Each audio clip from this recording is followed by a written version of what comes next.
இப்போ தனுஷ் வந்து பர்சனாலிட்டி இல்லை, ஆக்டிங் இல்லைன்னு சொல்ல லெவல்ல இருந்து இப்போ இந்தியாவில் நீங்கள் டாப் 10 ஆக்டர்ஸ் இருந்தால் கண்டிப்பாக தனுஷ் டாப் 5 இருப்பார்.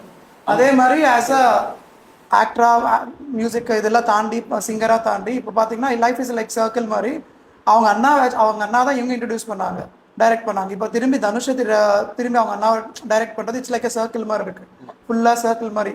அவரோட 2 படம் டைரக்ஷன் பண்ணாரு. ஃபர்ஸ்ட் படமும் சூப்பர் ஹிட், செகண்ட் படம் கண்டிப்பா சொல்றேன் இது நேஷனல் அவார்டுக்கு போகும், வேற லெவல்ல இருக்கும் இது. சோ இதுவும் ஹிட் தான். அவருக்கு வந்து டைரக்ஷன், ஆக்டிங்க தாண்டி டைரக்ஷன் இன்னும் சூப்பரா பண்றாரோ அப்படிங்கிறது வந்து என்னோட பாயிண்ட் ஆஃப் வியூ. எனக்கு இந்த படம் பார்க்கும்போது ஒன்னே தோணுச்சு, வடச்சென்னை 2 வரலன்னு கவலைப்படாது, தாயன் இருக்கு, இது பார்த்துக்கலாம், இதை ரீப்ளேஸ் பண்ணிடும். கண்டிப்பா பண்ணுவோம். வடச்சென்னை அது வெற்றிமாறனுடைய இது அப்படின்னு தாண்டி இப்ப என்ன ஒரு இது ஆயிடுச்சுன்னா தனுஷ் எது பண்ணாலும் வெற்றிமாறன் தேவை இல்ல, வெற்றிமாறன் உள்ள வந்துடுறாரு.